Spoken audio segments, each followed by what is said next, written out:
ហ្វេ2500ធ្លាប់ញ៉ាំមួយកែវពីរនាក់ពេលនេះសល់តែបងម្នាក់ជាអ្នកចាំទាំងខ្លោចសាមានអូនបងផឹកកាហ្វេ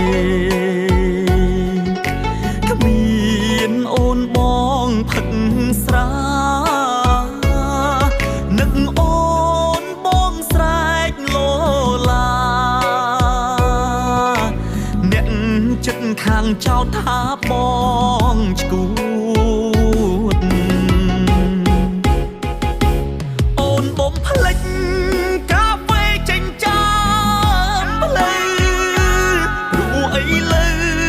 អូនញ៉ាំកាហ្វេប្រែ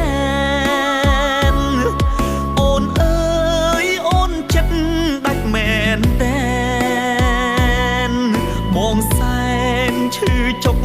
ចាប់មកវិញម្លេះអូនបំភ្លេច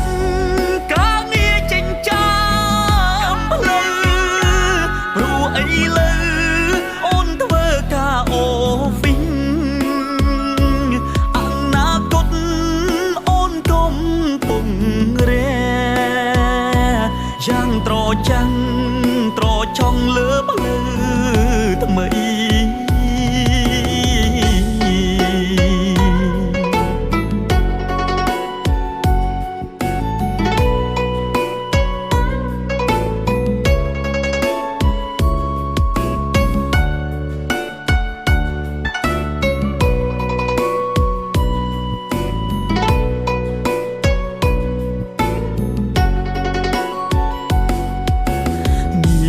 អូនបងផឹក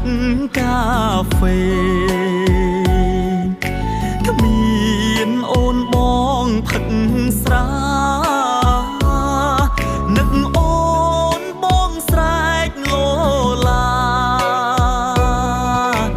អ្នកចិត្តខាងចោទថាប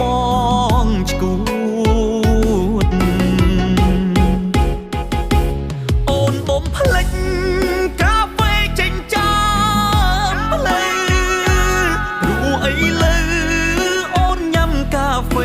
ប្រែនអូនអើយអូនចិត្តដាច់មែនតែនបងសែនឈឺចុកចាប់មកវិញម្លេះអូនបំភ្លេចការងារចិញ្ចាមផ្លូវព្រោះអីលើអូនធ្វើការអូវីងអនាគតកំពុងរែយ៉ាងត្រចាំងត្រចង់លើ